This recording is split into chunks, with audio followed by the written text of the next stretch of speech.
Welcome to episode 8 of Directly to You. I'm AJ. I'm joined by Dan again. It's 5 episodes later. It's 5 episodes later. Is there really 5 episodes? Yes, Great, because perfect. the first time was 3, and this time it's 8. So it's still every 5, but it's not on a special number. But anyway, I'll take it. I'll take it. go to Dan's YouTube to find all his current usernames because he changes them every 3 seconds. And I've landed. It's done now. It is what it is. I've been burned before. I'm not changing it again.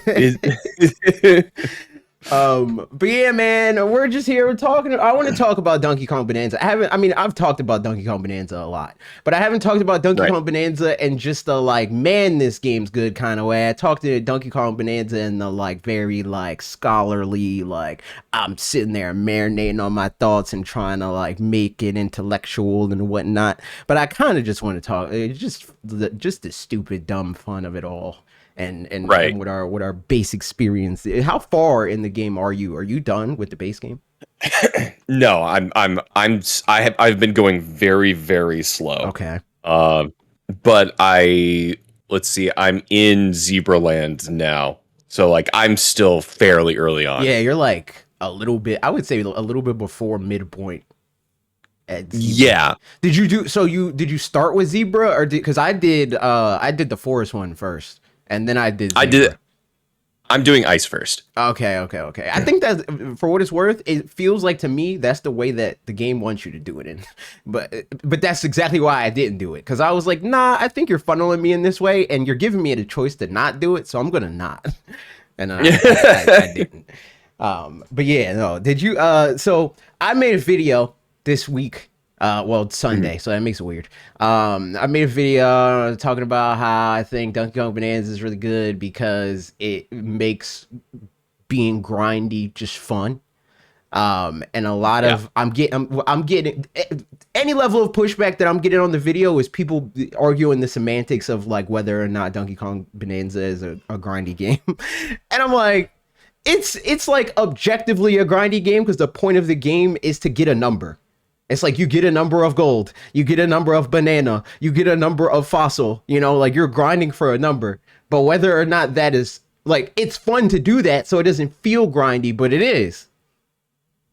It is one of those things of like, the whole purpose of grinding is to like level up or achieve, like you said, achieve a number, some sort of something from it, right? Mm-hmm. And I feel that with Donkey Kong, it like in that strictest definition, yeah, it is grinding. You're just doing things just slightly different from thing to thing. It's just not completely the same task every time. Exactly.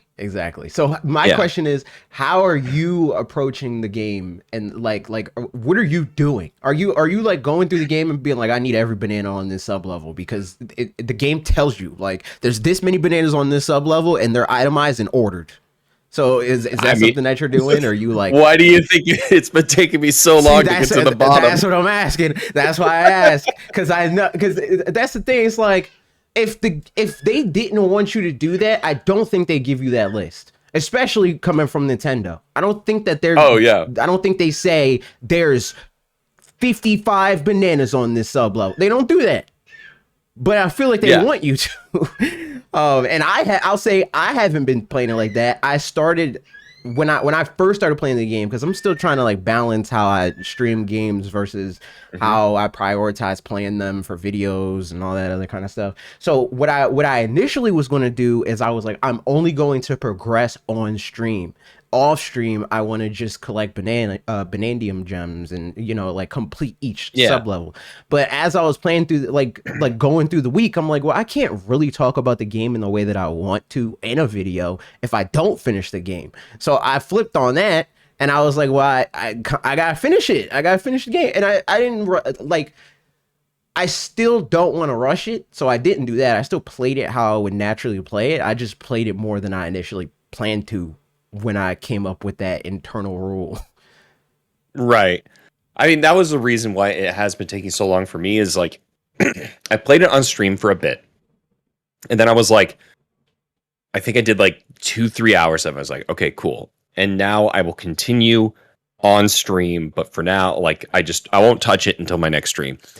And then I got busy and there was so much going on. I'm like, I'm not going to get back to this game. I think I'm just playing it by myself. So it's almost like I started the game like last week when I finally decided, do what? I'm just going to do it. I'm just going to finish the game on my own. There's no way that I'm going to finish this on stream. I'm going to move on.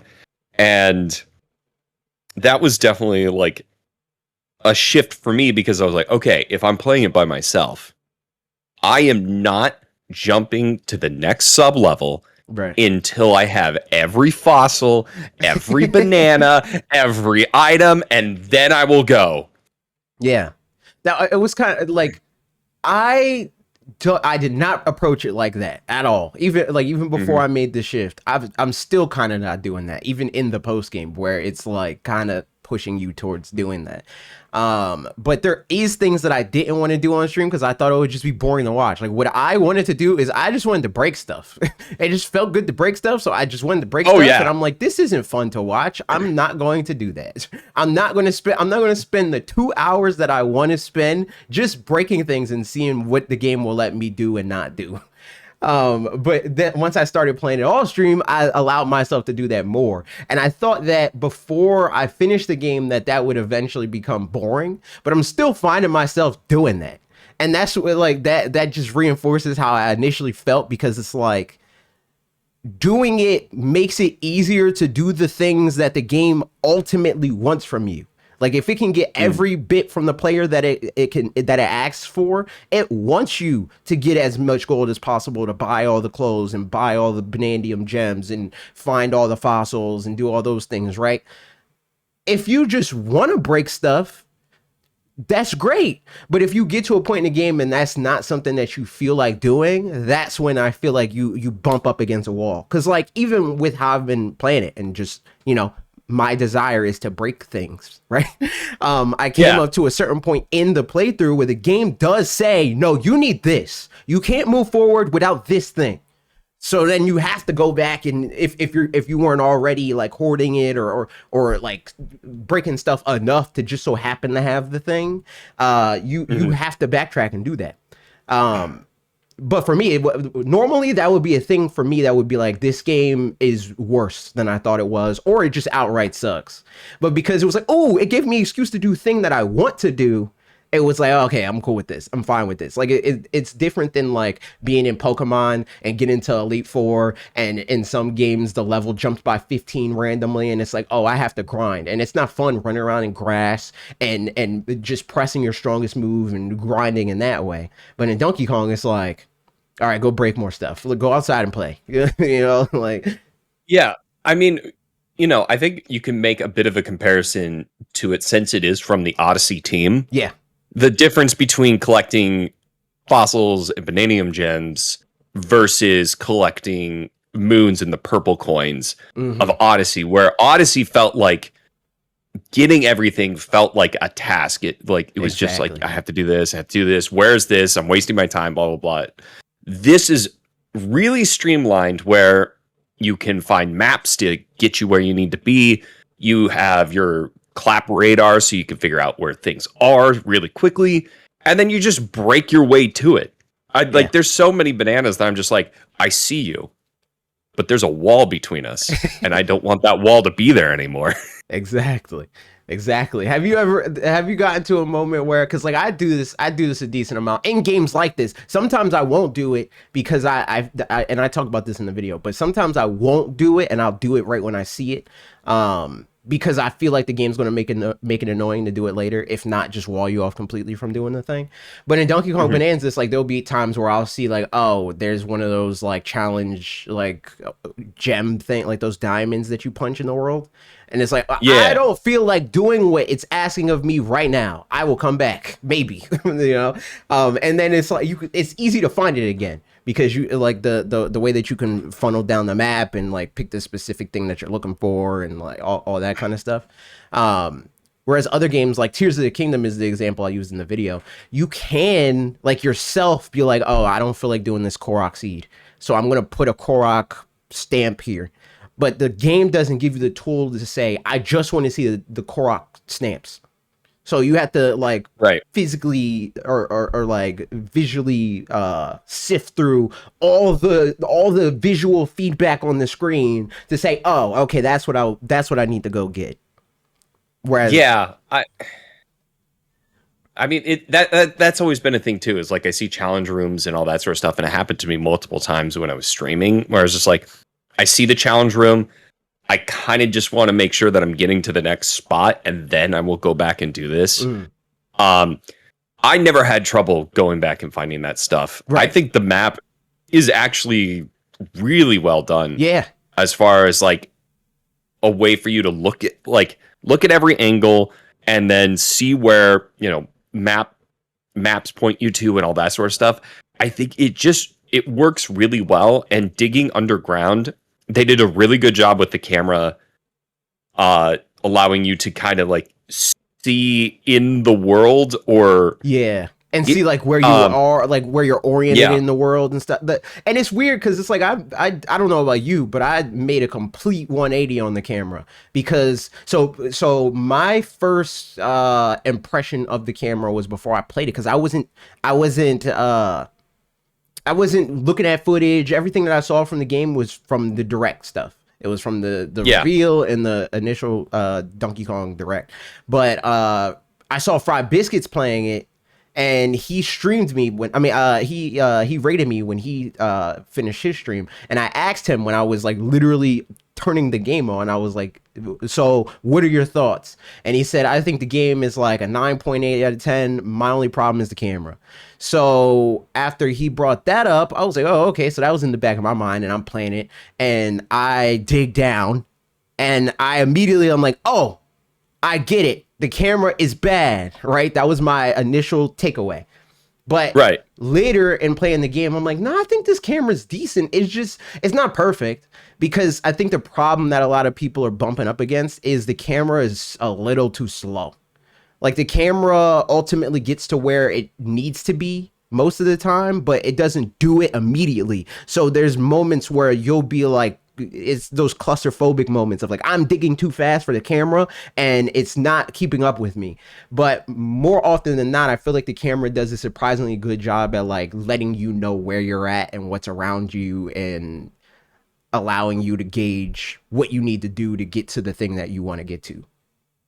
Yeah, I mean, that was, for me, I think that was a big thing is, like, I remember that first area being in the, like, tutorial stage and the camera, I was just like, God, where am I putting this thing? Like, I really struggled to be like, am I putting it here? I'm putting it here. How do I, like, visualize, how do I put myself in a position where I can see myself and do what I need to do? Right. And I think at first, that tutorial area, I think it takes a little bit of time, but by the time that you are in sub-level 100, it starts to feel a lot more natural. Yeah.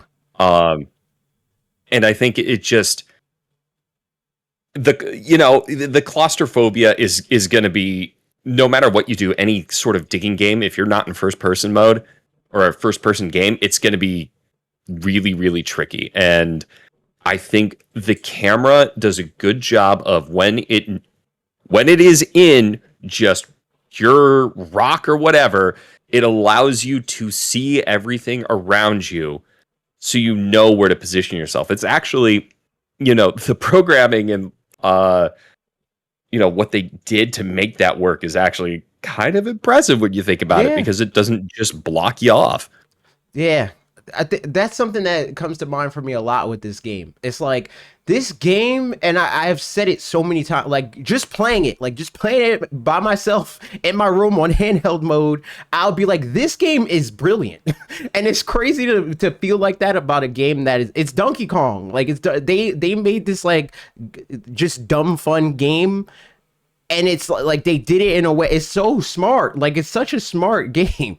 It's smart in the same way that like I look at something like Labo and I'm like, the way they were able to dumb down engineering so that children can understand it is how I feel about this game. Yeah, it really, really is like, it's Nintendo's way of doing it, of just like, everything about it is so expertly crafted that you're like, the lore doesn't make sense. It's the story's not incredibly compelling compared to, other games. But like, if they don't make a really good streamlined like game that always feels good to play. Yeah. Like that has always been Nintendo's strength. And this one it feels exactly like that. It's like, I don't know exactly what's going into the camera, the controls. I don't know like what it looks like under the hood, but man, does it play smooth. It works so well.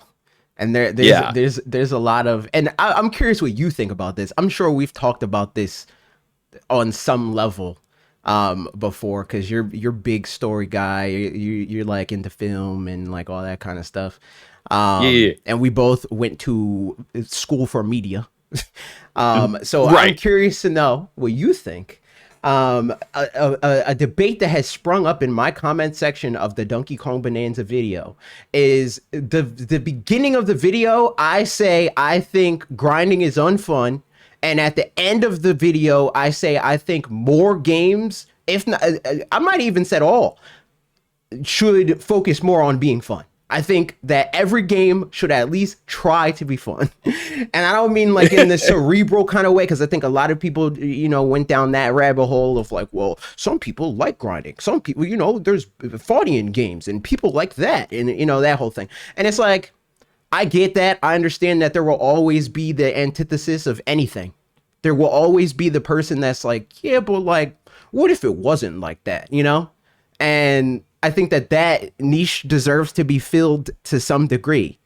But when I say I think every game needs to be designed to be fun, I mean like when it's the big guys. If you're Nintendo, you're Rockstar, your PlayStation, your Xbox, you're a multi-billion-dollar corporation, not like the little, couple $1 million indie studio or even like AA studio that's like that person that does feel like that, where it's like, I don't think everything should be fun. I think not being fun is meaningful or whatever, right? I get that. I think that's fair. But how do you feel about that? So, I mean, the best way to talk about it is, let's relate it to some like to film for a minute. So, like, I expect a different experience when I go to the movie theater, when I go to watch Fantastic Four versus something like Sinners. Yeah. It is ultimately there's entertainment and there is art. And yes, entertainment and art, there is a cross section where it can be both. Hot Fuzz, incredibly fun movie. Also a goddamn work of art. It's incredible. And the same can be said about games, where you have things like Donkey Kong, which is good entertainment. It's just fun from top to bottom. And then you have something like I'm doing it again. I'm so sorry, man. Like Claire Obscure Expedition 33. Hey, it is what it is. If that's your example, it is what it is. It's the best example for this time, where it's like that is art. And I do think that Claire Obscure is very good and very fun to play, but it is grindy at times, where you just have to, if you want a max level, there is this one guy, you sit there and you farm items and XP off him, and it takes some time, and it's not always super entertaining, because all you're doing is hitting like 3 buttons, he dies, restart the battle, 3 buttons, he dies. So my question, and I don't want to derail you, so keep your thought, but I want to introduce this as well, because it's not. I want to make sure that I'm fully understood in what I'm trying to say. Do you think that those moments in Clair Obscur are necessary? The moments where even you feel like this is not fun. Do you think they could have made a better decision that made those moments fun and fit the full experience better? Is more so. I think it's always it is always an incredible challenge, especially for RPGs where, wanting to get to max level, it is very, very difficult to make that engaging from top to bottom, because eventually at some point in time, there is an efficient way of doing it and there's a fun way of doing it. Mhm. And the fun way of doing it is fighting like optional bosses, going to super hard areas. And then there are things like efficiency, where it's like, I don't want to spend another 10 hours going through this. I just need to be top level and finish this game. I have other things to do. So it is a little bit of a self-imposed grind. So my thing is with that kind of balance, it feels like a game like Breath of the Wild, and to some extent, even though I haven't seen this, and granted that's probably because I haven't looked for it. But like in Breath of the Wild, right, they have that whole thing where it's like, all right, from jump, you can go from Great Plateau to beating Ganon and doing nothing else to beat Ganon. Yep. You could just be better than him and win, you know? And you can also do the relative grind of like, I'm going to weaken him by making sure I beat all the divine beasts and like getting the champions on my side and getting a master sword and the Hylian shield and like all that stuff, right? Why is that not represented in games like that? Where to me, right, like Pokemon, for an example, because it's the RPG that I play the most against my will in most ways. Right. I wouldn't have a problem with that dynamic if they made both ends of it fun. Because like if you don't grind enough, it's not fun because the game punishes you for not grinding enough. If you grind too much, then the game is not fun because there's absolutely no kinds of friction or pushback or challenge involved with that. Yeah. And I don't know what the RPG version of Breath of the Wild is. I don't know what that looks like. I don't know how you do that in a game where the challenge is more so like it's cerebral. It's like it's the kind of thing that like you got to think about it to understand the fun. You got to be able to explain to somebody like I enjoy this because of this. Like it's therapeutic because of this, and this, you know? Yeah, I mean, so going to a game that is built around grinding, like Monster Hunter has always struggled with me because I've always been like, dude, I'm not going to fight this monster 12, 15 more times hoping that I get one item. This is BS. I don't want to do it. And they've finally with Wilds really kind of like locked down a system where you have these monsters in the wild and you can see what their drops are going to be. And if you're looking for a drop in this specific category, if you find it, you lock it in and then you can do it 3 times and you're always guaranteed an item of that rarity level. And it makes it more enjoyable where I'm not doing it 15 times. But also at the same time, once I have that gear, I'm ready to go to the next monster. And the next monster is not just going to be a cakewalk anymore. But like it's going to be doable now, but it will be a challenge and it will be a grind. I think Wilds has done a really good job finally balancing that sort of grind versus, hey, this is fun to play now. I think Monster Hunter Wilds is like a great example of a game that's like right there, you know, like it's the Mario Odyssey. It's like you're so close. but the problem with I think Monster Hunter Wilds, and it's the problem with all Monster Hunter games, it's just Monster Hunter Wilds has I think gotten the closest to like perfecting that. It's like the game doesn't feel as good as it should. I think something that like, have you played Wild Hearts at all? No. So Wild Hearts is fake Monster Hunter.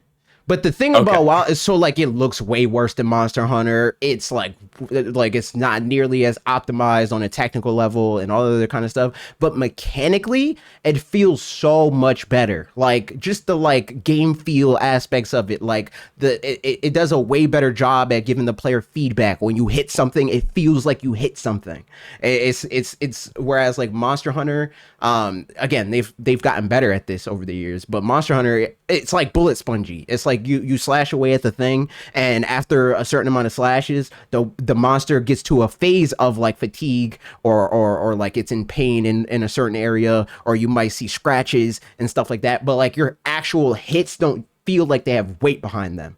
a lot of the time until you get towards the end. Whereas like in this game, there's like, it might not be a lot because again, this is a huge monster, your little soldier man, but there's like hit stun and hit pause where you feel like your hit did something. Whereas like a Monster Hunter, it's like I'm Hercule and I punch Goku. It's that kind of thing.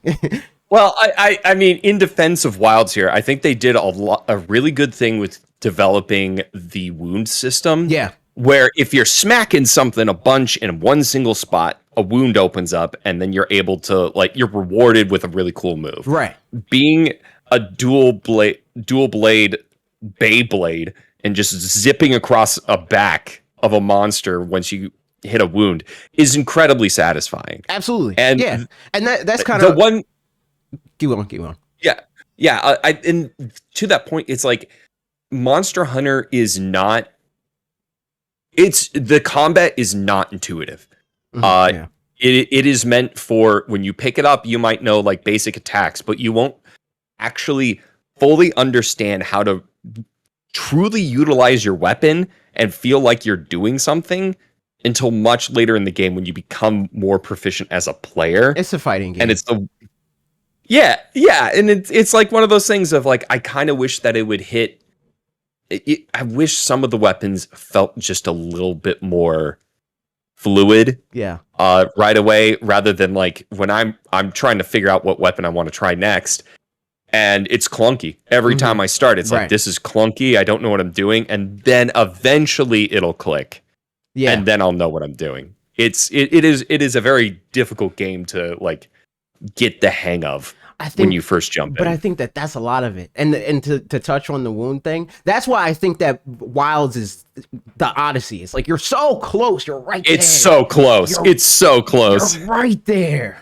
But the wounds is like it's temporary. And what I'm saying that the feedback I think should feel like as the player, because like you get that moment to moment of like, okay, I got the wound and it feels like I did a lot of damage to it, but after I break the wound, it's like, all right, well, I'm kind of back to where I started. Like the monster, or maybe a little bit further. You know, maybe he's limping a little bit, but ultimately, it's like if there was a health bar, there's a lot of times where you can get a wound and break the wound, and the health bar went down 5%. You know, it's like it's that kind of thing. Yeah, no, it's there are monsters where you're just like smacking. You're like, what am I missing here? There's one of the ones that they released right before I stopped playing.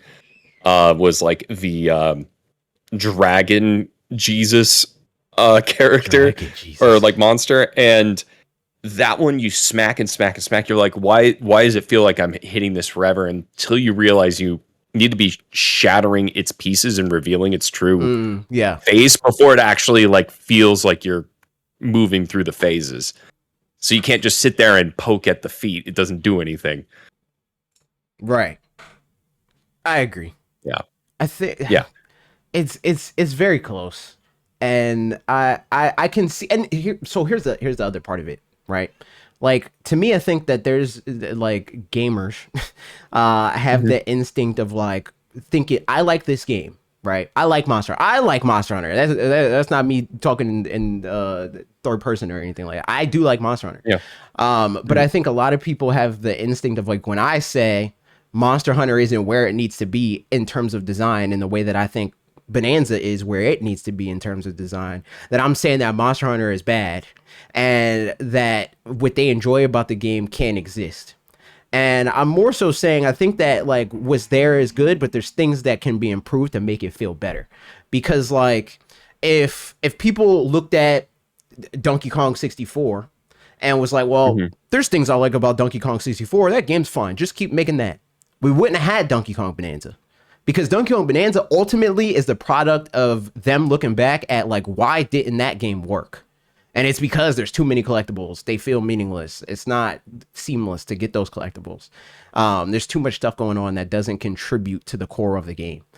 And I think that there's that version of that in every game. There's that version of that where there's something that's frustrating about the game that is frustrating because it's not compatible with what is good about the game. It's just something that people are willing to put up with to get the part of it that they do like. Like, I find it hard to believe that people genuinely enjoy scrolling through a menu in Pokemon, picking Flamethrower because they like Pokemon. You know, I think that that's the means to the end that they get because they like the team building, they like the world, they like the, you know, like the whole, like the trainer journey, they like the story beats, they like, you know, all of those aspects, and they marry that to the very like strict definition of what they've seen it be up until now.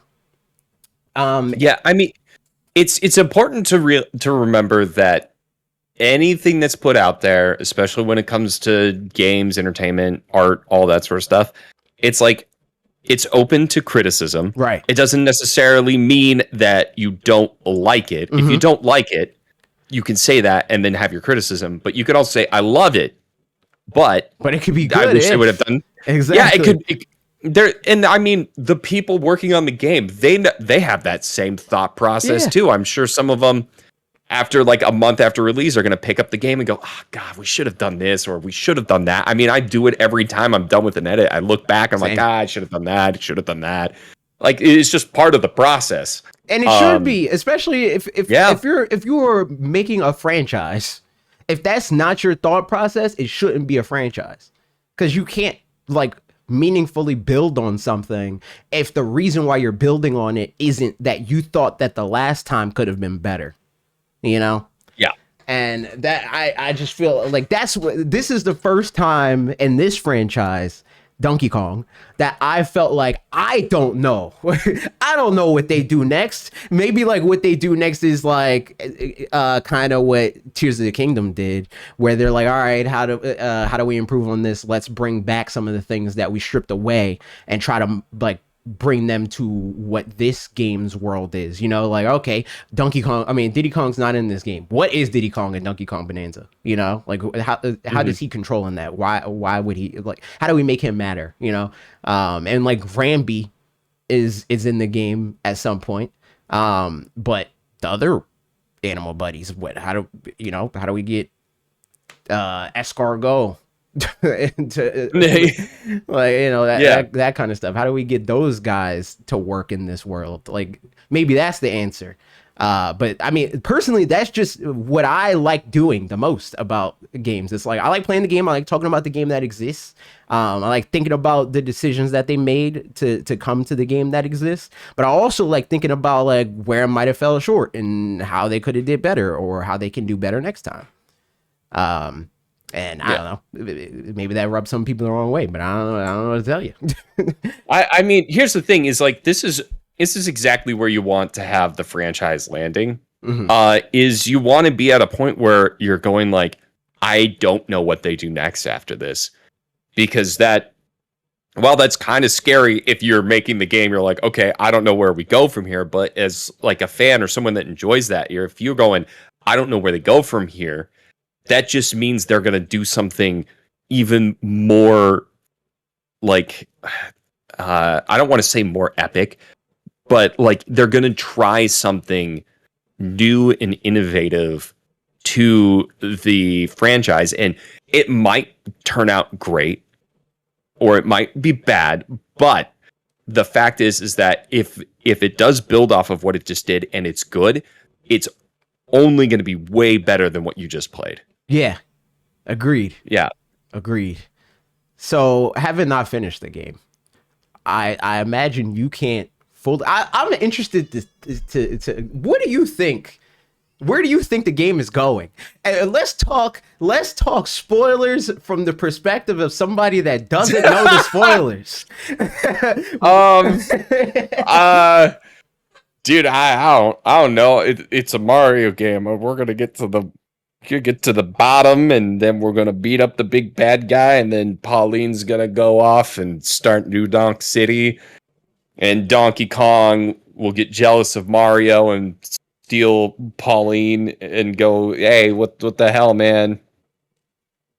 That's it. That's the end of the game? Okay. That's it. All right, interesting. I'm actually expecting quite a bit more from it. Then tell me, what do you think? What's happening? Well, I'm not going to respond to this because I obviously know, but I want to know what you think. I mean, God, okay. Because I will say, to some degree, I did know where they were going. I'll say that. I still think it's a little too early on for me to really figure out what they're doing, like exactly what they're doing. Mm-hmm. I have a feeling that maybe Pauline being a kid isn't necessarily, I don't think that's necessarily like, oh, this is when she was a kid. I'm kind of thinking that maybe she was transformed into a kid. So I'm interested to see if that theory of mine carries all the way through. And that's just me coping with the fact that I need that to happen, or else I just will never be able to like cope with the Mario timeline ever. But I mean, as far as I can tell right now, the big thing is we're going to beat the hell out of the little monkey guy, and we're going to defeat capitalism and high five. Okay. All right. I need to know. Hopefully, you beat the game in within the next 5 episodes by directly to you, episode 13. Okay, you got it. Yeah, I can do that, and we can revisit it. But I'm hoping for a good twist. I really am, and I think they're setting up with a good twist. I think there might be a secondary big bad, based off of the like little lore signs that you can read halfway through about this guy or this expedition that's going deeper and deeper into the sub levels, which I think is just a great touch. Yeah. Have like that sort of storyline that is great secondary storytelling. Do you use that could pay off? Do you use the fractones as weapons?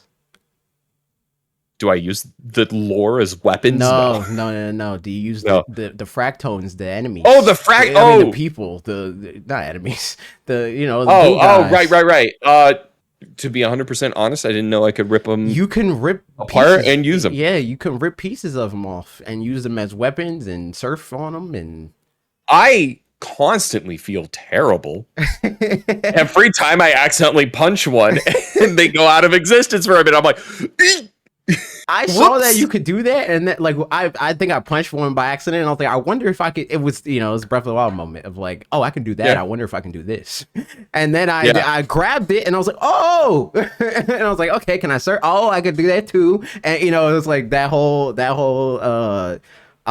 It's messed up. It's messed up, dude. It is messed up, but they're useful. They're useful. There's a few of the little like diamond things, like clear all the blocks, that I use them. It's like, all right, all the terrain here is messed up or not strong enough, so I'm going to use the Crystal Man to get me to where I gotta go.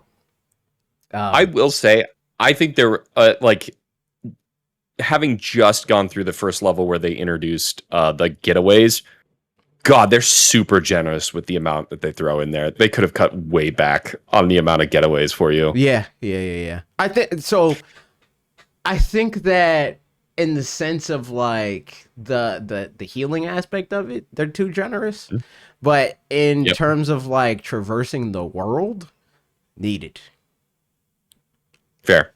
That like where they're at on the map, I'm like, yeah, you needed something there for sure. And I'll say, I'm curious what you think about that too, because I feel like I have I don't know. I think that it's inaccurate to say I have a different opinion than most people, because I feel like most people are the reason for the general difficulty in games to begin with. But most people on the internet that talk about video games, be it as viewer or creator, how do you feel about the difficulty of the game? Do you feel like it's too easy? Does that matter to you? It's stupid easy. Okay. Is that how does that impact? I think I think there are moments where I'm like, okay, this was a little trickier than expected. I think some of like the challenge levels get a little tricky from time to time to get the hidden bananas. Right. But I mean, I'm having fun going through things, and I'm like, the boss fights, while I don't think they're incredibly challenging, like they're not incredibly difficult, but what they are doing is getting me to just think a little bit on how to solve the problem. Right. Just a hair. Like, it's not like, oh, here comes a boss. How the hell are you going to defeat it? It's got a very specific way to do it. It's like, there's always a way, and sometimes it is going bonanza, Mm-hmm. and then just punching your way through. But like, just beating the sub-level 300 boss, like that one, it was super easy, but I had a good time fighting it. It like got me to kind of think a little bit about where my positioning and everything, rather than just like brute forcing my way through stuff. But I think I mean, it just does a good job of giving you a little bit of dopamine whenever you need it. Yeah. So And I think, Mhm. Go ahead. What I was going to say is the way I feel about difficulty in games, and just like people have yelled at me on both ends of the spectrum for this for this thought process. But to me, it's like, I don't care about how hard something is. I just care that there needs to be some level of friction. So this is why like Kirby fans get mad at me, because with Kirby Star Allies, I was like, this game sucks, it's frictionless. And I very specifically say friction and not challenge. So keep that, because I don't think that Kirby necessarily needs to be challenging, because it does have like this new role as like baby's first video game kind of thing. But even baby's first video game needs friction. It needs something to push up against me when I push up against it. And that's really all I require of any game. I think that there's obviously like appeal to like the Elden Rings and the Dark Soulses and all that stuff, and the Kaizo Marios and all that kind of stuff. But I think that I rather have more games that have the level of friction of Donkey Kong Bananza than Elden Ring, you know? Whereas I think a lot of gamers that talk about video games on the internet are like, critique these games for being too easy, as if they want every game to be closer to Elden Ring than they do everything else. Because I think that the experience for most people, some people find joy out of like, man, I'm really bumping my head against this boss. It's taking me X amount of hours to beat this boss. But most people get to that point and they're like, I don't want to play this game anymore. And then they just stop playing the game and they do something else with their life. And I don't think that that's something that the game designer wants. I think that they want you to want to beat the thing. And that doesn't have to mean like it's a hand-holdy thing. That doesn't have to mean you make everything easy. But I think that what the balancing act that they need to play is like, it needs to be mechanically interesting. It needs to be something that feels like you're doing something. It needs to be something that doesn't feel unfair. And it needs to be something that when you saw the boss, you weren't thinking that that's what the boss was going to do. I think that that's like the bare minimum of like, okay, this is what it is. It needs to be like, again, like me audibly playing through the game. And like, I think this happened more with like platforming moments than I'll say with bosses, because usually the bosses are like building on a platforming moment in some way. Where I'm like, that was smart. Like the way that they did that thing was very intelligent. Like there's I don't know, how far are you in the zebra world? Because not too far. Okay, so there's a part I'm not going to go into details, but there's a part in the zebra world where you use the terrain for something that I wouldn't have did that. I wouldn't have made it like that. But it's a great use of it. It was so smart that they thought to do that thing. And that is where like, that is like my bar of like quality for a game. It's not like, man, I didn't really die that much. You know, it's like, did I think that what I did was interesting? Is my bar, you know? Because like, I mean, the amount of times you die is not a good indicator of a good challenge, right? Because if you're dying a lot, it could mean multiple things. One, it could be very challenging, or two, it could be the mechanics are just bad. Yeah. And there's not much you can do about it. And I do think there's something to be said that some of the people that might be saying, "Oh, this game's too easy," they might be thinking back on like the Donkey Kong Country, like the old NES games, Right. SNES games, where those games were built to be. They were pioneers, and the difficulty came because they were trying to figure things out. Yeah. And that's the thing, is like old school Mario is difficult because of the controls and because they were trying to figure it out and it's not perfect. So I wish that I doubled down on this more in my video. Like I went deeper into this thought process, but that's something that I touch on in the video where I'm like, gaming as a lot of people know it and like the grindy aspect of games is a byproduct of the arcade era. Like ultimately they figured out, we got to make games frustrating, because if they're not frustrating, people won't feel like, oh, I gotta beat this thing, I can get it next time, and it's like in 2025 we don't need it to be that anymore, and B, game developers got better at being game developers. So like that's where we're at now, where Mario or just not even naming a specific platformers are easier now because you're not fighting the game anymore. It's not like, man, the jump physics just feel kind of bad and clunky and in older like NES era and arcade era platforming games and stuff like that. But in this era, it doesn't feel like that, because when you jump in the way that you think that you should jump. Like the designer didn't arbitrarily be like, like I could make this jump be a consistent arc, but because I want people to feel like it's difficult, I'm going to not do that. Like that would be stupid. And obviously some people do that. Some designers do that. Some designers are like, I miss the arcade era where things were janky, so I'm going to make my game janky. But I think that like a designer like Nintendo is like, they want to make it feel like when you press the button does what the button feels like it should do. And that inherently is going to feel easier than if you're fighting the game all while you're fighting the obstacles that were intentionally designed for the game, if that makes sense. So I just, and it kind of goes back to like entertainment versus art. Like it's almost like this other thing where it's like, something that's just fun to play, versus something that's challenging. They both serve different purposes, and there is overlap on both of them. I think Elden Ring's a very great game. I don't think it's as hard as like Dark Souls or some of the other ones. I don't disagree with that, to be clear. Yeah, but the thing is like, it just serves different purposes. And I mean, Nintendo is not really looking to make that incredibly difficult game, because that's not what their audience is here for. They're like, I think ultimately Nintendo wants to be the intersection that you're talking about. It's like there is the art and there is the product. They want to be in the middle, and I think that that's a good place for a major corporation to be. Like if anybody's going to be like, this is the best that you can do in this medium, it would be those people. Because to me, right, again, to go back to, and I was kind of like getting to this when I brought up the film school thing in the first place. A point that I made responding to a commenter.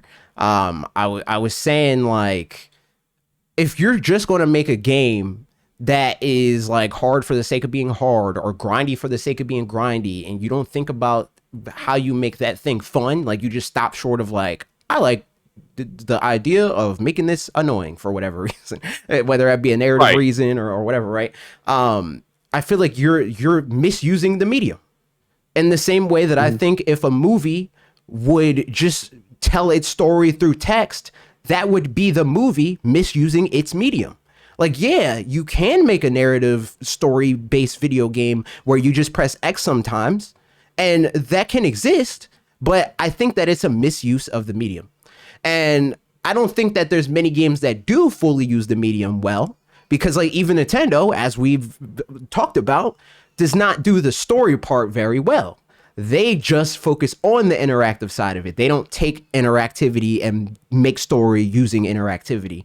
They say, we're making it interactive and we'll build a story around that in hindsight. I think a lot of games, like the like story-based games that people praise today, they're really just movies with more steps.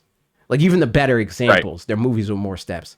And I still hope we see the day that there is the game that's like, oh, you know, like this is the Citizen Kane. This is what, like, oh, I get it now. This is why we make film instead of literature, you know? Like, I want to see the game that's like, this is why you tell a story in a video game and not in a movie, you know? Because right now, the reason for that is like our audience doesn't like watching movies as much as they like playing a game. And I don't think that's the same thing as like, I have a story to tell and it can only be told here, if that makes sense. Yeah. Yeah, look, Expedition 33 is really close to that. Yeah. It really is. But there are moments where the gameplay betrays the story. Mm-hmm. There's one specific part where it's like it sets you up for failure. It's like very clear, but like you just kind of have to stop and go, man, I have healing items. This is not an issue. I hope they it's put just this, I hope it's they just put this this game one on Nintendo Switch 2 so I can play it. Yes. It's just this one brief moment where I just went like, man, gameplay is really undercutting this moment right now. I mean, it still hits very, very hard when it happens, but but there's just a moment where you're like, nah, man, I think I'm gonna be fine, actually. Funny. But yeah, no. We got any more Donkey Kong related thoughts? Because I think that this is a good transition point for talking about the Nintendo Direct or lack thereof. It's just a super fun game. I'm having a blast playing it, and man. Honestly, it's what I've been wanting to play. You know, when you finish a certain game and you're just kind of sitting there going like, I don't really know what to play next. I know it needs to be this type of game. It's exactly what Donkey Kong was. Yeah. It was just like the exact game I needed, dropping at the exact right time. Agreed. Except for with the right time thing. I needed that game like a week earlier than I got it, but I got it. I got it in the end. Yeah, I mean, to be fair, it would have been much better as a launch title, but you know, I think Mario Kart. So for me, yes, but I think Mario Kart is a smart launch title. I will say that. I think it is too. In retrospect, I'm like, that's smart. People are always going to be playing this. Got it. Yeah, especially like having like lived through multiple Nintendo launches and covered multiple Nintendo, like 3 really at this point. The way that the launch cycle moves, regardless of how good the game is, people forget the last game the moment the next game comes out. So it would not make sense for them to be like, here's Mario Kart and also Donkey Kong, because the way that people think about it in hindsight and given what we have, people are like, man, I hate Mario Kart World. I think Donkey Kong Bananza would have been the better launch game, right? But and not to say that people would have felt like they hated Bananza, but I feel like people would have dropped Bananza had Mario Kart World came out after it, because it is objectively the bigger game, you know? Well, if they released both at the same time, it would have split their sales. Yeah, because exactly. People are going to be like, well, I can afford one of these, so I guess I'm getting this one. And so it is a smarter thing to separate the two. But especially because most people still would have loved to have it. I agree, but me and you are both people that would have bought both, and I think most people that bought Nintendo Switch 2, it wouldn't even have been Bonanza, which would have been a disservice to Bonanza. People would have been like, well, I got to get Mario Kart, you know? I'm buying Mario Kart. So they would have bought the Switch 2 and then bought Mario Kart, and then Donkey Kong Bonanza would have sold 3 million less copies or whatever. True. But you know, so that's it for Donkey Kong. We can move on to what's on the horizon. And me and Fried Biscuits, we talked about this a little bit because like it's been rumored that we were going to get a direct this month for a long time, because people always do that, you know? People point at the calendar and be like, it's been X amount of months since we had a Nintendo Direct, so this month it will be a Direct, and that's where we're at. It's like, there's going to be a July Nintendo Direct, and it's like, okay, we got 2 days where that's possible. Sure, yeah. Are they announcing it now as we're recording? If they don't announce it tomorrow, as of the day that this releases, which is tomorrow for us now, if they don't, if they shadow drop it on Friday, then like that's really the only way, you know what I mean? But they don't. If it's going to be as big as it probably will. I would assume that it will be for the first post-launch Nintendo Switch 2 focused Nintendo Direct. I don't think they shadow drop something like that. I think they give us at least 24 hours and say, yo, this is coming out. So if they don't announce it today at the time of this releasing, Wednesday, then I think it's GG's. I think we don't get it if they don't announce it on Wednesday. I think not September. It's going to be sometime in August. And maybe not even then. Who knows? I'll say I think it'd be September. It wouldn't surprise me if it was September. But also, I just don't count on Nintendo Directs. Like you just don't count on them because you never know. I agree with you 100%.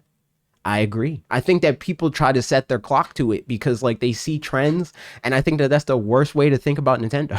Unless it's a trend that pertains to, it needs to be a longer trend, and it needs to be a trend that's like intentional in some way. Like I think that like Donkey Kong Bananza, to go back to that for a little bit, that was a game that was easy to predict because there was a long trend of them being like, yo, Donkey Kong matters to us a lot, man. And he's connected to Mario, and Mario's a bigger deal now. And we're putting him in the theme park, and we're putting him in Mario Kart World, and we're changing his design, and we're putting him in the movie. You know, like that was easy, but like that's going to happen. They're going to make a bigger deal Donkey Kong game, and these things it's going to connect to the Mario world. And so, you know, that was predictable. But to say like, oh, well, if you look at the last 4 years of Nintendo Directs, they usually have a Nintendo Direct in June. To say like, oh, they're probably going to have one in June is stupid because that's not how marketing works. It made it a very big point to be like, we're going to do Nintendo Directs when we feel like a Direct is needed. It's the whole reason they started it in the first place is because they didn't want to keep doing this E3 grind, right? Yeah. Like they wanted to just be like, okay, when we have something, we'll let you know. And so whenever Nintendo feels like, hey, man, it's time for us to make some money. We got some stuff to talk about, man. Yeah. And for what it's worth, I think they got a lot of stuff to talk about. I don't know how much stuff they like internally have to talk about, but I think we got at least one more big game this year from them that we don't know about because we don't have a Nintendo Switch 2 holiday game. Yeah, for sure.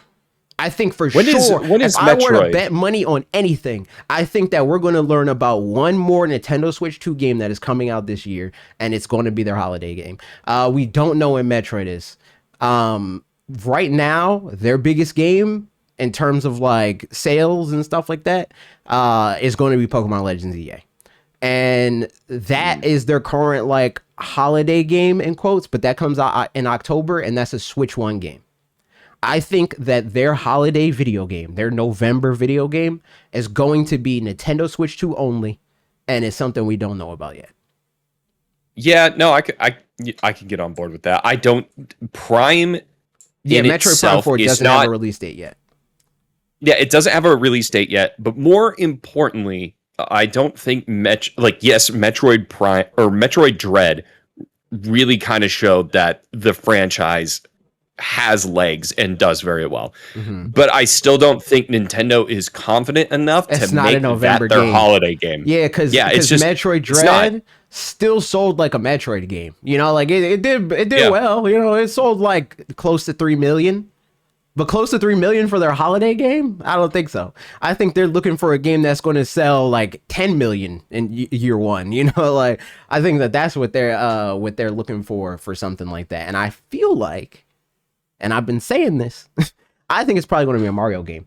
I think it's more likely to be a Mario game than anything else. Because the Odyssey team, by and large, obviously made this game, but Koizumi, who directed Odyssey, did not direct this game. And Koizumi, even though he has like a higher position within EPD, he hasn't been attached to a big Switch 2 game yet.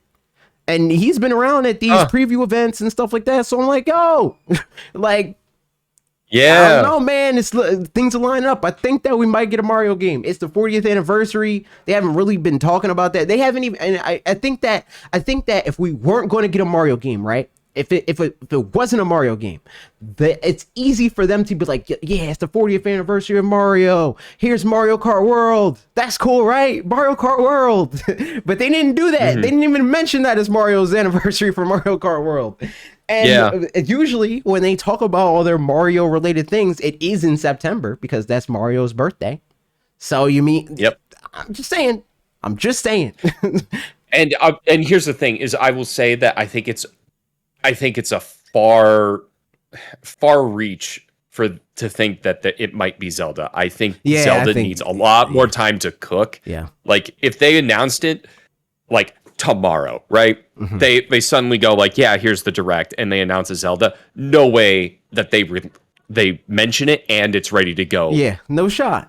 By the holiday, there's no way. That's not how the Zelda team works. Because they announced the sequel to The Legend of Zelda: Breath of the Wild, like 6 or 7 years before it actually came out. And like they announced Breath of the Wild, but so they initially announced Zelda Wii U in 2011, right? And then they came back. Oh my god! They came back in like 2013 and said, "Yo, Zelda Wii U, it's back, and it looks like an oil painting now, and it no longer looks like, you know, they did the Wind Waker adjacent thing where it's like before it was like this realistic gritty thing, Link's in there walking, this Navi's there, you're fighting a giant spider, and it's like hyper realistic or whatever, and then they were like, nah, you know, it's a cartoon again, and that was in 2014. It was supposed to come out 2014. The game didn't come out until 2017. So the only way that it's going to be a Zelda game is if they went, yo, check this out. We redid Ocarina of Time from the ground up. Yeah, something like that. That's like that's the only way you get a Zelda title by the holidays is if they rework if it's a remake, one of their games. Unless they're just, I love Nintendo, and they have definitely pulled off goat moments, but it would be the most goated move to just go, yeah, here's a new Zelda. It's going to be ready by the holiday. We've been secretly working on it for the last 5 years. Yeah, that would be crazy. That'd be insane. There's just no way. I mean, and so another rumor that's been happening, and I did a whole episode about this with Sierra, but the Animal Crossing thing. But I think Animal Crossing is a terrible holiday game. I think, why do you release it holiday? I think it's a good holiday game in the sense that like it has clout, but it's a bad holiday game in terms of like what you're doing in the video game. Like the first things I want to do in Animal Crossing is not do the holiday season related events. I want to be doing spring and summer things when I first get an Animal Crossing game. So that I feel like that's when you release that game. Yeah, I mean that would be the only counter to it, or like the only counter I would have for that is just people are more likely to be at home playing Animal Crossing when it's cold outside. But like that is not a strong enough argument to make to say that Animal Crossing should be that. Yeah, I mean it could be. I don't know. I'm still thinking that like if I had to put money on it, I would say Mario. I think it's a Mario game. I think it's safe to say Mario, and even more so, I'd almost say it might be something to like akin to 3D World or New Super Mario Bros. Than it would be a full 3D adventure, because I think Donkey Kong kind of fulfills that 3D want. I don't think you're going to get it. I think they're going to do something completely different with Mario. I've seen people say that. I don't think that they think about their platformers like that at all. Because like, you know, Mario, like, what was it? New Super Mario Bros. U and Tropical Freeze, I think, were the two games they released within they're more or less the same in terms of like value proposition, but they feel different. So they're different enough to them to be like, well, we can release both of these. It doesn't matter. Who cares? And I think that's just kind of how they feel. I don't think that they're thinking about like, well, we already have our platformer. The only way that I think that they think about crossover is when there's one that doesn't really have, like F-Zero and Mario Kart. They're like, F-Zero doesn't have an audience. I mean, obviously it has fans or whatever, but you know, it doesn't have an audience. On a good day, it might sell 3 million copies, maybe. So we're not worried about that. We're worried about Mario Kart. But something like Donkey Kong, which has its own built-in fan base, and Mario, they're like, well, people are going to want a Mario game, so we're going to do a Mario game. And I think that that's probably why, like, the way I'm thinking about it, I think that the reason why they're not, or the reason why they didn't talk about Mario is the fact that they might feel like people might think that beforehand. Where like if they know that a Mario game's coming out and a Donkey Kong game's coming out, they're going to wait for the Mario game. But now we have the Donkey Kong game. The Donkey Kong game has been able to build its own reputation. So I think that is less of a concern for them. I could be wrong, but I think that that's also part of it too, because I think that they could have built that into the whole like anniversary talks if they wanted to, if Donkey Kong was going to be their Mario answer also, you know? Yeah, I think that's definitely the biggest case right now is like it being Mario's 40th anniversary is like one of those things where you don't just do nothing for that. Yeah, especially for Mario. Like, there's some anniversaries that they ignore. I don't think they ignore a Mario anniversary. No, I don't think they have. I think they've been hitting every 5 with something, whether that's a re-release of All-Stars or All-Stars 3D. Right. There's always something. I mean, every year, I think since Switch has launched, there's always been 1 to 2, even 3 Mario games, whether it's a mainline 3D version or sports. Like, there's they always have something. Right. And if they're talking about... And, even more than that, like, they had more than one opportunity already to be like, this is our anniversary thing, because Mario Jamboree plus TV or whatever. They could have did that there. They could have been like, oh, Mario's anniversary, we're celebrating it, yay.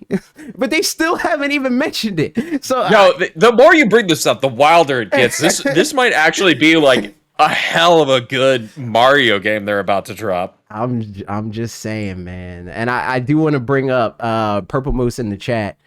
They said that they hope it's Kirby that's going to be a holiday game, because we do know Kirby Air Ride's coming out this year. I think that Kirby Air Ride might be a game that's releasing around that time. I don't think it's their holiday game. I don't think no. I mean, that's the thing is like your holiday game needs to be part of the core franchise, not like a spin-off or sports related title or something like that. It's got to be Kirby. Almost feels like a December game. It feels like the game that they're like, it's going to sell to whoever it's going to sell to, and it doesn't matter when. So we're just going to put it there. Whereas like Mario is there, like we're pulling out all the stops. We're going to put it out in close proximity to Black Friday, even though we're not going to discount it. No way in hell. And that's just what it is, man. It's just how it goes. I if they are going to do a Kirby, I hope they build off of you're talking about a different Kirby, because we do know Air Ride. We know Air Riders. No, a different one. Like if they were to make a new Kirby, I really hope they build off the 3D. Yeah, I think they definitely do that version they made. I think Forgotten Land is their 3D world. I think that their next Kirby game is going to be their Odyssey, if I had to guess. Yeah. Because, I mean, God, that was one of my favorite Kirbys I've played in a very long time. I agree. I think Kirby was getting stale. I mean, we've talked about it. We've talked at length about this. Yeah, we've talked about it. Because, I mean, one of my biggest like early videos was me complaining about Kirby. Me being like, yo, Kirby Star Allies sucks. Game's terrible. And then people got mad at me because they're like, the game's not even out yet. It's just a demo. And then the actual game came out, and I made another video just to be like, game still sucks, y'all. The game's bad. That's not a video that I would normally make in 2025. But I feel like I still would make that. If the situation was the same, I would do it exactly the same again. Because that's how off base that game felt to me. Or it was like, man, this game could have been lit. Like all the marketing around it being like, yo, this is like Kirby Ultimate, like this is the best Kirby. And it's like, it's just such a whack. I think I played through the first level and went like, why did I buy this game? Like I think they were always chasing that Kirby All-Star. Mm-hmm, yeah. Because I think that was like, as far as like 2D Kirby games are going, I feel like that just like their landed in the best spot. Yeah. But yeah, I'll also say, going back to Mario, is I hope it's not just Odyssey 2. I don't think it's going to be Odyssey 2. I think a lot of I don't think it will. I see so many people doing that poll, that recycled poll with the same like AI, it's not always AI, sometimes it's AI, but like the Yeah. same like concept art of like, what do you want more, Odyssey 2 or Galaxy 3 or Sunshine 2, you know, like those things. And I'm like, why? None of those, I'm dude. like, why has this become the default? Why is this the thing that everybody has agreed is like a no-brainer when they have like they literally, you know what's the craziest thing? They literally did a sequel to a Mario game, like actually, like, you know, they did, obviously they did 1, 2, and 3 with the 2D games or whatever. They didn't Yeah. even freaking commit to 2 in America for what it's worth. But like the only Yeah. time they did like a big deal like sequel was Galaxy, and they've since disowned that game in various ways. Because like we got the whole All-Star collection, and they didn't release Galaxy 2. You know, like I don't think they want to make a sequel to a Mario game. I think they're like, yo, Mario games are done. Those are finished.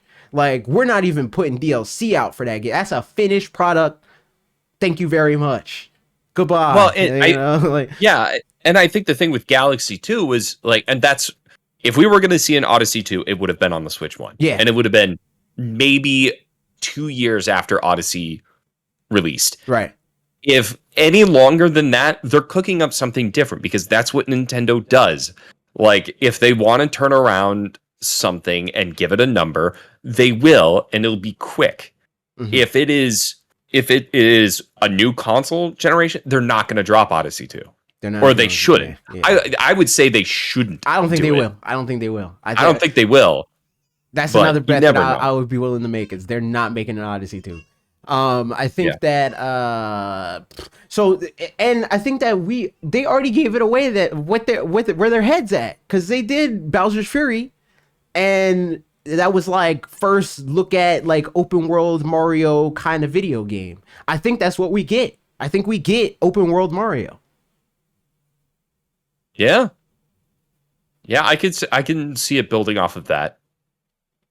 So I think there's a very easy way. I think the island mechanic or like structure is a very easy way to keep it open world, but keep it like sectioned off. yeah, like still allow for like like super designed like platforming moments.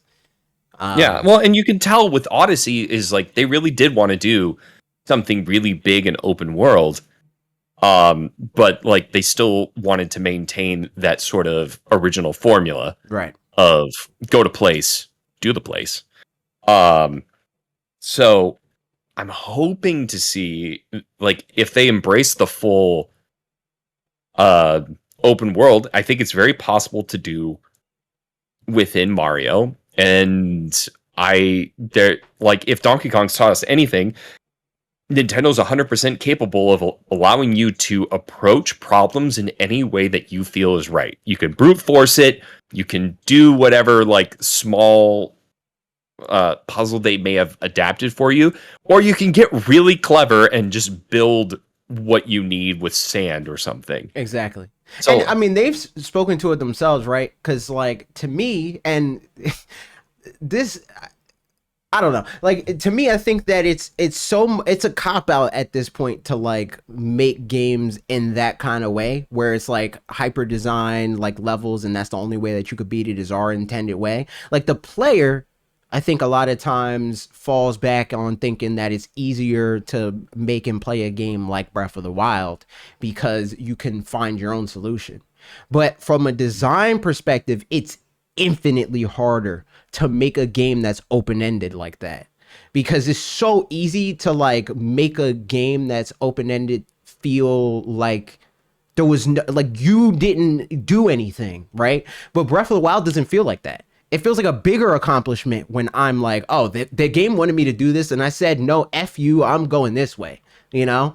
And I think that that takes a lot of skill. And they have said themselves in various developer interviews that it's like, it's so hard to make that game and make it satisfying, like to make it in a way that it's not literally broken by the player, but like when they do something that we didn't expect, we still on some level accounted for it. You know, it's that thing of like them Yeah. putting those pile of coins at the top of that structure in Mario Odyssey where it's like, yo, you weren't supposed to get here, but hats off to you for doing it. You know, like it's that Yeah. kind of thing.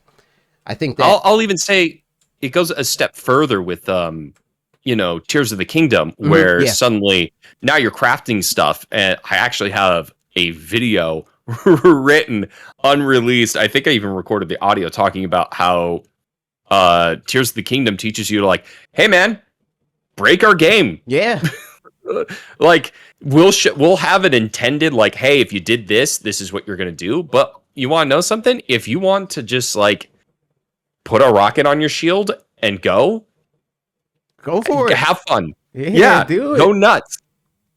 So I think is, and again with Bonanza, I think they're really starting to embrace that mentality of like they create their idea of how you should get to it, and then they embrace the possibility that someone's going to take a different route, and they try to make it as fun as possible if they decide to do something differently. Exactly.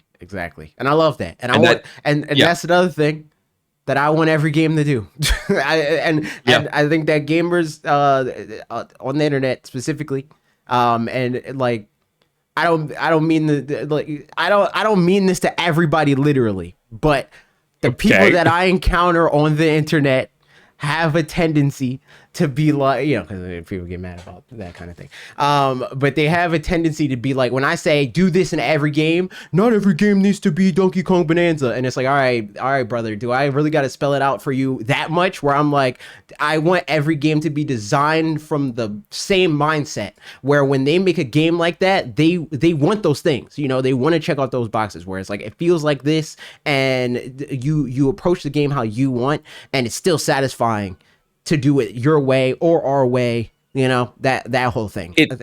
It's the difference between I want this mechanic in every single game that I play from here on out versus I want the principles and theory of what's being done in this game to be taken to every other game. Because I do think like because it's not Elden Ring. I want every game to have Banandium gems. It's not that simple. Yeah, no, yeah. The thing is From Software can probably learn and figure out something from Donkey Kong Bonanza if they so chose. Yeah. They could, there's an argument they have to be their made, core principles. There's an argument to be made that most major video game released since 2017 is a byproduct of Breath of the Wild. There is a very strong argument for that. Oh, you could, and since I'm talking about Elden Ring here, is like you can see those principles in Elden Ring where there are skips and all that sort of stuff, and that has been like a key piece to Dark Souls for a while, like skipping things and like doing stuff. But there's something very unique about Elden Ring and how it built its map, where you can be in different areas if you just kind of explore, and that's what Breath of the Wild was really pushing. Is like, dude, explore. You're gonna find something new. Because like a lot of times, it comes from where they have the same source material ultimately.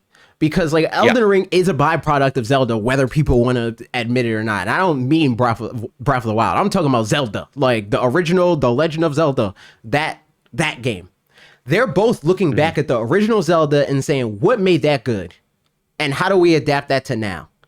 That I think is what games need to do more of. It's like, okay, we're in the era of this game being the market leader or whatever, and this is the game that everybody is like praising, whether it be commercially, critically, whatever, right?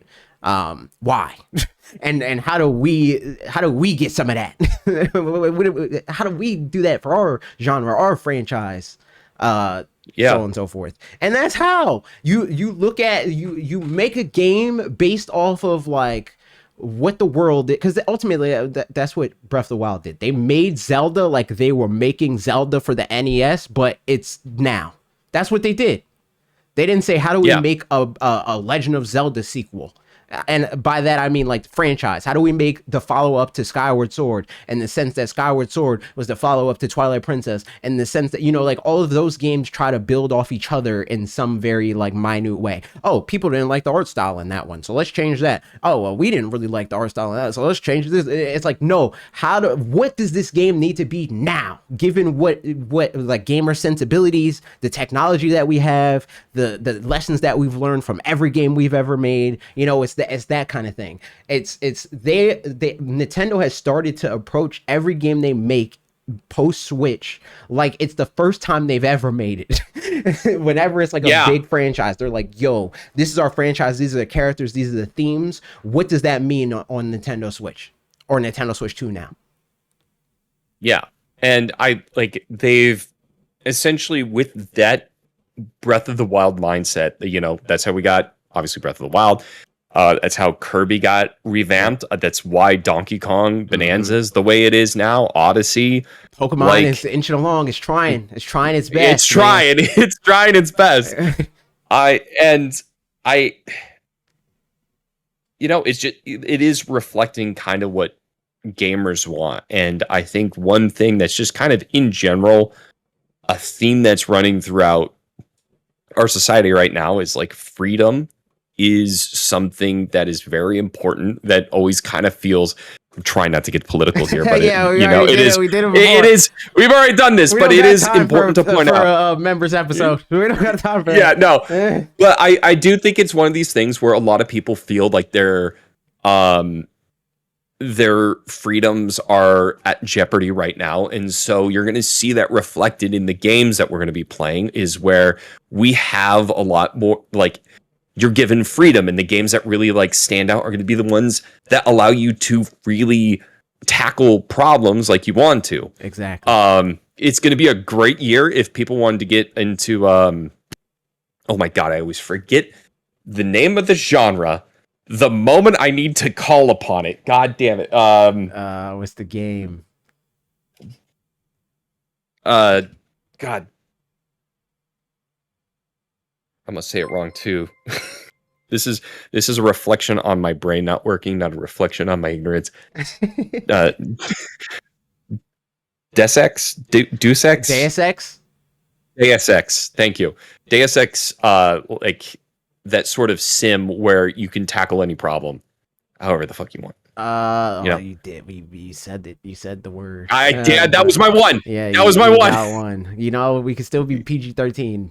Plus, I mean, apparently YouTube put out a video about, well, it's not even YouTube, it's podcast services that makes me not want to swear in podcast. Yeah, because they have the explicit thing and it's the whole thing. But something else I did want to touch on, because we're going really deep into the Nintendo side of the things. I do want to say, I think a big part of the Nintendo Direct, or I actually put a pin in that. One more thing that I wanted to say about the Nintendo thing, and hopefully this doesn't go into a long tangent. But in the same way that I think Breath of the Wild is a byproduct of the original Zelda, I think that open world Mario is going to be a byproduct of Mario World. I think Mario World, the way it's going, or like the next Mario game is going to build on it, is like they had in Bowser's Fury a persistent boss. It was that one persistent boss that like at certain points in the world it went into like hard mode and you got to defeat him by getting the cat suit and you run up and you do the thing. I think that they're going to do that again, but it's going to be multiple worlds of that. It's going to be like, okay, in this world you fight Lemmy, and this is his gimmick for when it turns nighttime or whatever, right? And then the next world, you fight Roy. You know, I think that's probably where we're headed. I think they're going to make like the Breath of the Wild kind of esque thing, where it's like it's open world Mario, and it's what an open world game is now, but it's going to be very directly informed by Mario's like past like heyday, and that kind of way. That would be my guess. Yeah, I mean, I like that. We'll see. I mean, I kind of We'll want to see. make that video, but there's too many things. There's too many things. It's like before, like I could make that video and be like, "Yo, wouldn't this be cool?" But there's too many things actually happening for me to do the like, "Wouldn't this be cool?" I'm pining for the days when where not when there's nothing, but when I have space to be like, "This would be cool too," right? Because I have a lot of ideas, right. in that area. But on the topic of things that are happening, third parties. Xbox, even though I'm not very happy with them because they're on the BDS list, which means that I'm not giving them money if I can help it. Yep. They are going to port their games on Switch too. They're not announcing anything. They're going to happen this year. I would assume within the next couple months. I assume that they're holding them until a Nintendo Direct because they did their fake E3. You know, they did their whole thing of like, these are games that are coming out, and they even announced some games coming to PlayStation and stuff, like Gears of War. That's coming to PlayStation. That's cool, right? I think that we're going to get that. They're going to get that rollout of like, and Gears of War is also coming to Switch, and Call of Duty, and Halo, and Banjo. You know, like that Rare Replay. I think that we're going to get that. That's one of the reasons why I do tend to think that we are going to get a Nintendo Direct soon-ish. I don't know if I buy it's this month, but I do think it's going to happen. And then there's also rumors that PlayStation is going to announce more games for Nintendo Switch because they have a Nintendo Switch game. They did the Horizon Lego thing. So there's rumors that they might put games on Switch too. Dude, Microsoft's like, as I see it, I think. I'm not necessarily 100% sure if they're leaving the console market. It certainly seems like they're setting themselves up because everything's an Xbox and they're just like, screw it. People have PCs. We don't need this anymore. I don't think they're leaving the console market, personally. I think they're going to... I think they have enough money to not care as much about their hardware as people think that they should. I think that they still think it's valuable to have that additional level of control. But they don't need it, if that makes sense. No. Sure. I mean, I think the whole everything is an Xbox. I think everything you see afterwards is just going to be Windows-based gaming. It's what they're pushing really hard. Right. Yeah, it's why they bought up a lot of studios that do games that are very well-known in the PC gaming sphere. But, like, if this is their exit from the console race, as it were, and just sticking with PC gaming, what a weird way it's just been such a weird, clunky, like shutting down studios, like throwing. I don't think that them shutting down studios is a byproduct of that exit, to be fair. No, I it's more of maybe it's not the byproduct. So I think them buying the studios is them trying to make that shift, because I don't think that they see themselves as exiting the console race, and more they see the console race changing. It's like everybody that's not Nintendo is consolidating into PC. That's just everybody. The thing is, like, PC is their thing. So it's just like them having, it's like if Apple was just more open. If Apple was like, oh yeah, Asus could make a Mac computer too. That's what Microsoft is. It's like they're going to have their flagship like Xbox console equivalent, and they're going to have their handheld PC thing, and they're going to have the rest of the PC market. Sure.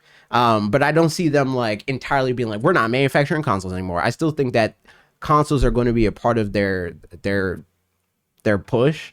It's just going to be the thing that they make for people like me. That's like, I'm not doing all that. Just give me a box. Just give me a box that I can press the power button and play the game, and that's it. You know, I guess what I'm trying to say is just like it's so weird to, and this is, I think, kind of exclusive to like the millennial experience of like these consoles, like these juggernauts were always fighting against each other, and they were always making sure that their games were on their systems. Right. And then just somewhere around now, they just kind of realize, oh, if we just put our games on everything else, dude, we're gonna make so much more money. Right. Yeah. Because I mean, it's so weird. I think so. it really just doesn't make sense for a PlayStation or Xbox to act in that way, because even now, I think it makes less sense that PlayStation's doing it now, because they finally, like, after years and years and years and years and years, they finally have built an audience of people that do care about their IP. But for the vast majority of PlayStation's history, their IP is a byproduct of people just so happening to have a PlayStation. Nobody bought a PlayStation 1 because they were like, man, I really need, and again, this isn't to say that people didn't like this game, but I really need Crash Bandicoot, in the way that people are like, I gotta buy an N64 because Mario's on it, you know? Or I gotta buy a Game Boy because Pokemon, you know? And people still do that. People are like, yo, I gotta buy a Nintendo Switch 2 because Mario Kart is there and Donkey Kong is there and blah, blah, you know? Nobody is like, yo, I gotta buy a PlayStation because God of War. Even now, like, even my brother, I talk to my brother about this all the time, and it makes me angry because he's always like, yo, I'm a PlayStation guy. I'm like, no, you're not. Like, you buy a PlayStation, but you get your PlayStation to play Madden. You get your PlayStation to play zombies, you know, like, that's not a PlayStation. That's, at this point, you're an Xbox guy more than anything, but you just so happen to play it on your PlayStation. And I mean, even more so, like, don't be a PlayStation guy. Don't be an Xbox guy. It is loyalty that is doing a disservice to yourself. Yeah, it is. Like, but that's why I think those two console manufacturers in particular are making the shift that they are, because they're realizing that their IP is not what ever moved the needle, and it wasn't worth the sacrifice that they need to make, because the race that they're running is expensive to be a console manufacturer. They're like, well, we got to be the most impressive version of the game that the other guy also is going to have. So we're going to have to lose, whether it be like actual losses or just relative losses. We're going to have to lose money to come in at a reasonable price and be the most impressive thing. Whereas Nintendo was like, well, we don't, you know, we just got to be like impressive enough. You know, like, we just got to be HD. That's all we need. Like, we don't need to be the like pixel peeper wet dream. We just got to be good enough that when you put it on your 4K television that most people have now, it looks good enough. You know, the other guys can't do that because that's not the race that they're running. It's like they're not selling the best character. Where Nintendo is. Nintendo's like, you buy it because Mario, and you buy PlayStation because it's just the best way to play everybody else's games, you know, or Xbox, or whichever one you choose to buy. And obviously there's people within that. There's a niche within the niche that some people are like, man, I always buy Xbox because I really love Halo, you know. Or even more niche than that, I buy Xbox because I really like achievements, or I buy it because I really like trophies specifically. You know, it's that kind of thing. But they're starting to realize it's like, well, we don't need to take on that cost for people to have that. So that's what I think. I mean, they've always made their money back on, especially the more recent consoles, is through software. The games that people are buying. Right. So like, cut out the middleman. Make the other guy spend that money. Yeah, exactly. And there's just so much more money to be made making sure that everyone has access to your game. And now, like, your market is significantly bigger. There's no that like everyone's going to have a system powerful enough to play the game. Exactly. Maybe some of the more extreme ones are going to be harder, and that's when you need a PlayStation 5 or you need a Xbox Series X. But like, for the most part, you could play it on whatever you got. Yeah. I mean, look, I love this game. Peak is an incredible game, but it's not graphic intensive, and it could literally sit on every console, no problem. Yeah. And so there's no reason for anyone to like buy that and make it an exclusive. I mean, it's funny because it's like, if you look at the game, and people go back and forth on which one's actually ahead all the time, but the two games that people like, that's accepted as the best-selling video games, is GTA 5, and it's Minecraft. You know, like, it's two extremes of that spec. It's like the most like excessive, like high budget blockbuster video game, and then like modern day pixel art video game. You know, it's like game you could play on a potato, game that might blow up your PC. You know, like it's that whole thing. So yeah. I think that people might be there's going to be people that are upset about the shift that is going to inevitably happen, because the reason why a lot of these games exist, if you're not Rockstar, is because they're willing to spend more money on the hope that people will buy their console for the game. You know, it's like we could dump a lot of money into making freaking Spider-Man video game because you can only play it on PlayStation, you know?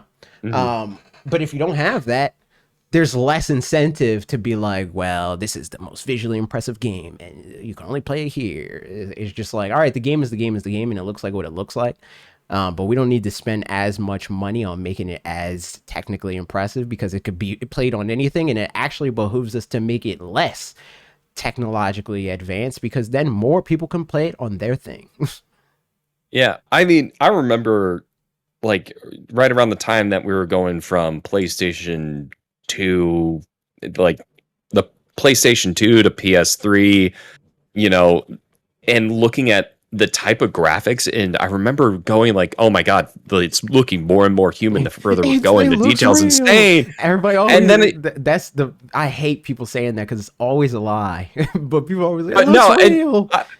I mean, the thing is, it's just like it's getting to the point where it's just kind of like we're hitting that part where it's just like, hey, maybe everything looking super realistic is not always going to be the best choice. There are games that it needs to be like that, but then look, Donkey Kong Bananza is not like it is.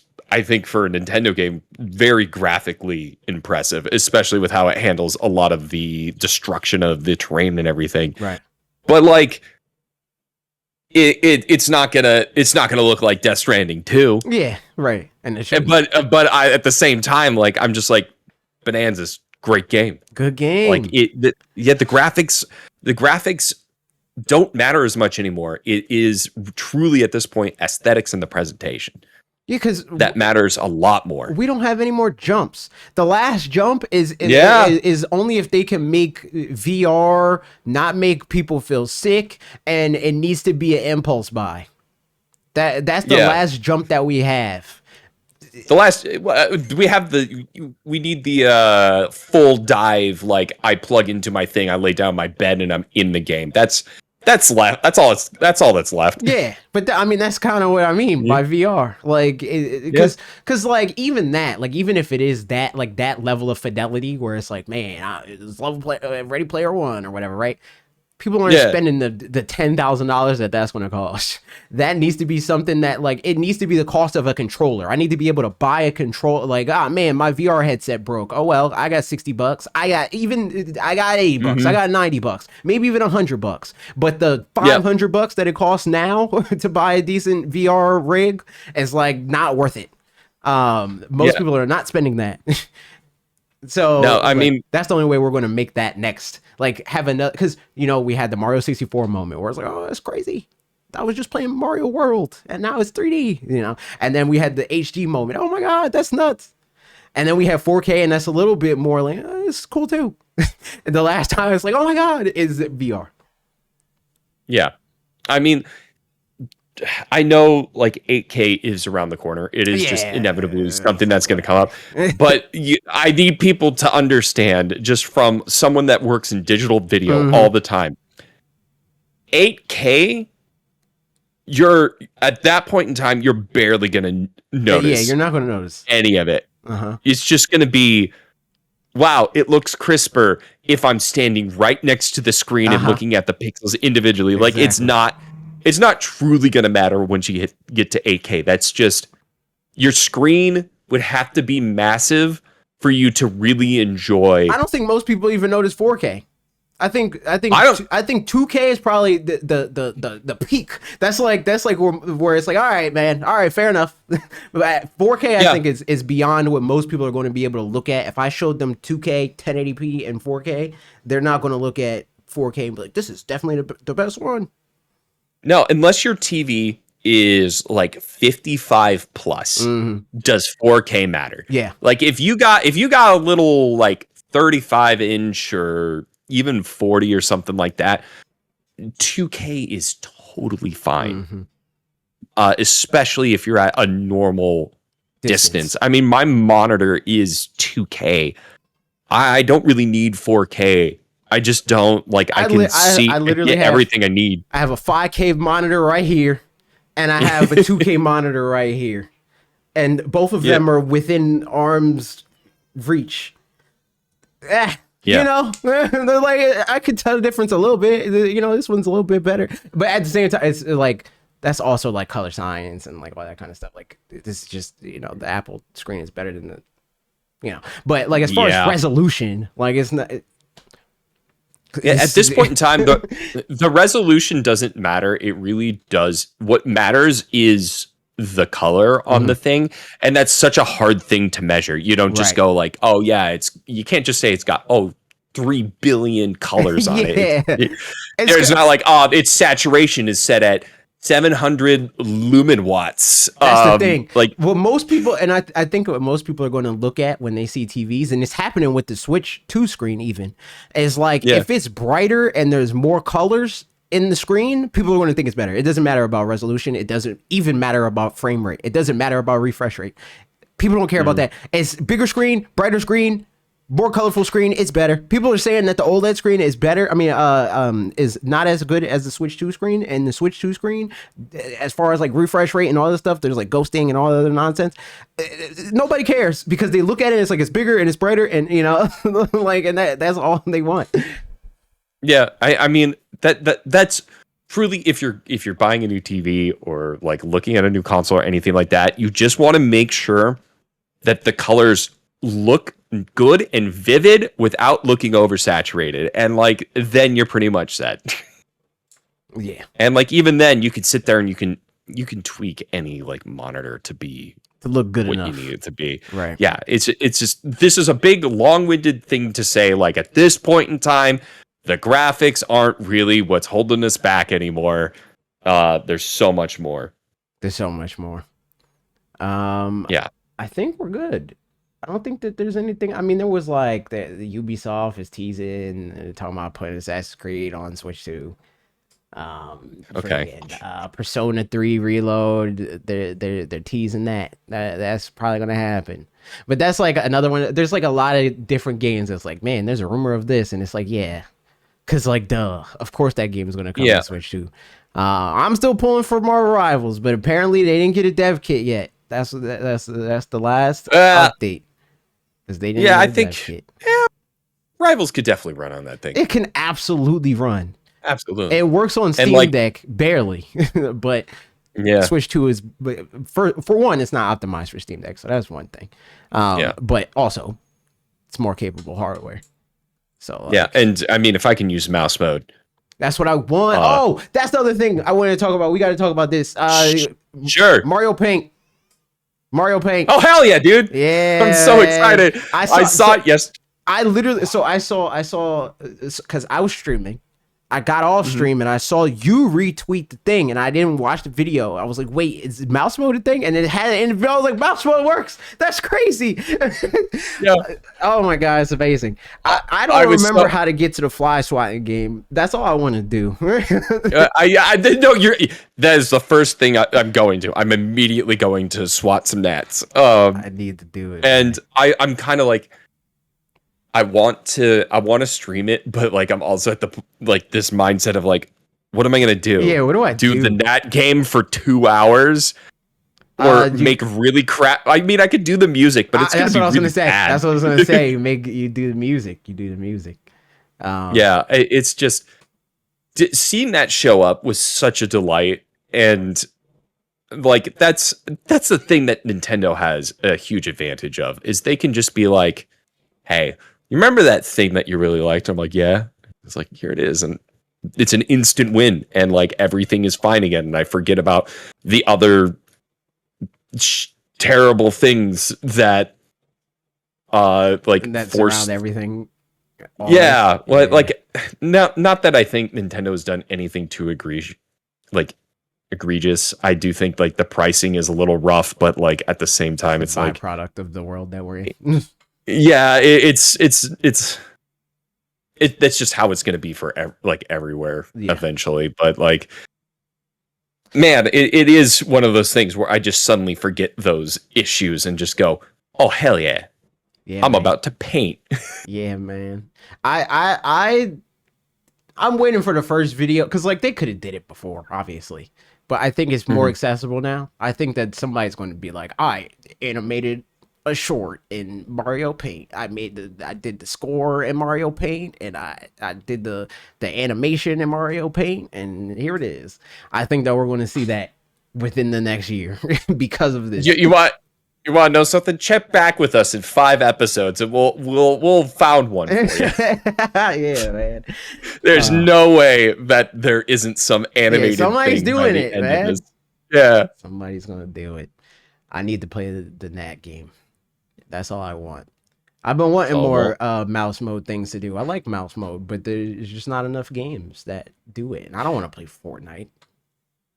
no, I mean Fortnite is fine, but also I'm gonna want to play Fortnite on my computer. It's just where I'm more comfortable playing first-person shooters, third-person shooters. I like Nerd. nerd. Oh, okay. The car place is calling me again. I should probably take this. All right, everybody, subscribe. Go to Dan's channel, whatever he called it today. Dan Seibert, CYPERT. Got it. Okay. Goodbye. Bye. Oh, rate the podcast also. Goodbye.